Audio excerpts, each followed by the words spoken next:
দেখতে পাই রাত 3টার সময় ঘুমিয়েছে, 4:15 ফজরের আযান, মাত্র 1 ঘন্টা পরে তাকে ডাকবেন, জলদি করে উঠে ফজরের নামাজ আদায় করে আনন্দ পাবে। এরকম মানুষ নেই? এমন মানুষ আমরা দেখতে পাই রাত 9টায় ঘুমিয়েছে, ফজরের আযানের পরে ওরে ডাক দিয়ে বলবেন নামাজ পড়েন। ও বলবে কি আমার ঘুমই হয়নি, আমার ডিস্টার্ব করলেন কেন? অথচ তার ঘুম হয়ে গেছে প্রায় 8-9 ঘন্টা। আপনার মন মানসিকতা এত পাল্টিয়ে দেবে। ভালো ভালো কাজ করার জন্য যে মন দরকার, যেরকম হৃদয় দরকার, আল্লাহ ওইটা তৈরি করে দেবে। এই আজকের অনুষ্ঠানটা তার বাস্তব প্রমাণ। যারা আদম নবীর ডান হাতের ভেতরে আল্লাহর কুদরতি হাতে ছিল, ওই মানুষগুলো আজকে কোরআনের পক্ষের মানুষ। আর যারা ওই দিন আল্লাহর কুদরতি হাতের বাম হাতে ছিল, যারা জাহান্নামী, তারা আজকের এই কোরআনের অনুষ্ঠানের বিরোধী। এছাড়া হাদিসের নাম ধরে বলা লাগে। এজন্য আপনি যদি জান্নাতি ওই হাতের ভেতরে থাকতে পারেন, অবশ্যই আপনাকে দিয়ে আল্লাহ ভালো ভালো কাজের আঞ্জাম দেওয়াবে। মন লাগে আপনার মন তৈরি করাবে আল্লাহ, এমন এমন কাজ আপনাকে দিয়ে আল্লাহ দুনিয়াতে করিয়ে নেবে যেন আপনিও ভাবেননি যে না আমি আমার দ্বারা এটা হতে পারে। আজকের যিনি চেয়ারম্যান মোহাম্মদ আলী ভাই, একটা কিডনি নষ্ট হয়ে গেছে, বাসে কি মরে উনি জানে না, কখন কি দুর্ঘটনা ঘটে যায়, তখন আল্লাহর ডাকে সাড়া দিয়ে চলে যাওয়া লাগে। আজকের এই অনুষ্ঠানটা হোক, এর পক্ষে যে অবদান রেখেছে কোরআনে কারিমের ইজ্জত আল্লাহ ওনার পেছনের অপরাধ যেন সব মাফ করে দেয়। যারা না বুঝে কোরআন কারিম প্রচারে বাধা দিয়েছেন, আল্লাহ যেন তাদেরকে হেদায়েত দান করেন। আমার মনে হয় দোয়া করলেও কাজ হবে না, কারণ ওরা আল্লাহর কুদরতের বাম হাতের ভেতরে ছিল। একবার বলে না কেন?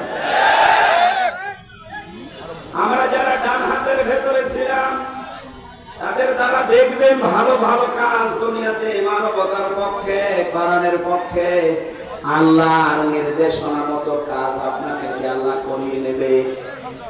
মানুষ যদি ওই বাম হাতের ভেতরে দুর্ভাগ্যজনক হলেও পড়ে যায়, তাদেরকে পিটিয়েও আপনি ভালো কাজ করাতে পারবেন না।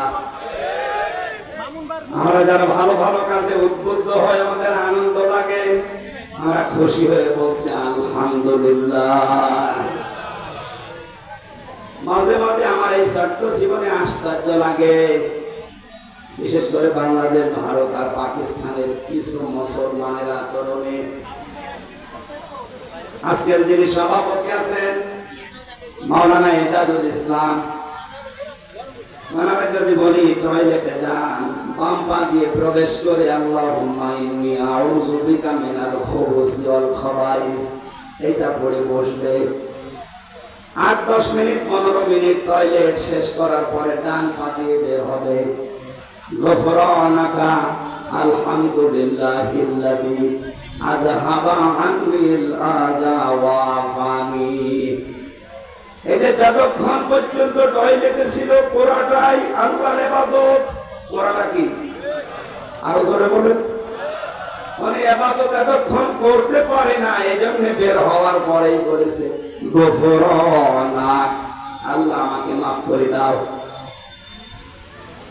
নবীর হাদিস অনুযায়ী আমরা জানি এই দুইটা দোয়া পড়া, মাঝখানে সময় ব্যয় করা, 1টা 10টা 15-20 মিনিট চাই ব্যয় করেছে পুরাটা ইবাদত, পুরাটা। আরো জোরে বলেন, বলেন আর একবার বলেন।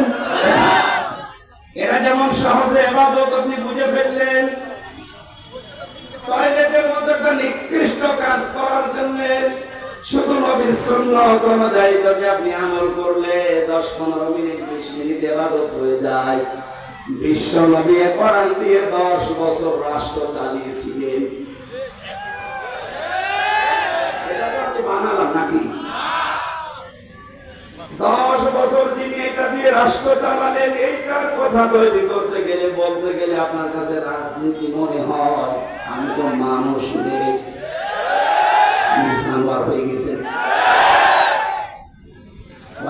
10 বছর উনি রাষ্ট্র চালিয়ে বলেছিলেন খায়রুল কুরুনি করনি, এটা আমার যুগ, শ্রেষ্ঠ যুগ। 10টা বছর যদি আপনার কাছে রাজনীতি মনে হয়, আমার মনে হয় এই 10 মিনিট টয়লেটে ছিলেন, এইটাও রাজনীতি। এখন থেকে আপনি টয়লেটে যেতে পারেন না। আমি হাসির খোরাকি দেওয়ার জন্য বলি নাই, কোরআনে কারিমের মূল কথাগুলো বললেই যাদের কাছে রাজনীতি মনে হয়, আমার মনে হয় ওদের পেছনে সিলাই করে দেওয়া দরকার। ম্যাডাম ছোট করে যাওয়ার দরকার।